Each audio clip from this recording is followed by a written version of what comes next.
প্রিয় ভাইরা, আল্লাহ রসুল সাল্লাল্লাহু আলাইহি ওয়াসাল্লাম বলেন, ইন্নাল্লাহা লা ইয়ানজুরু ইলা সুয়ারিকুম ওয়া আমওয়ালিকুম ওয়ালাকিন ইয়ানজুরু ইলা কুলুবিকুম ওয়া আ'মালিকুম।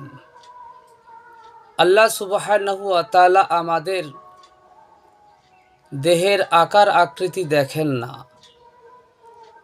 আমাদের মাল সম্পদ দেখেন না। আল্লাহ দেখেন আমাদের অন্তঃকরণটা, আমাদের হৃদয়টা এবং আমাদের কর্মগুলি, নেক কাজগুলি দেখেন।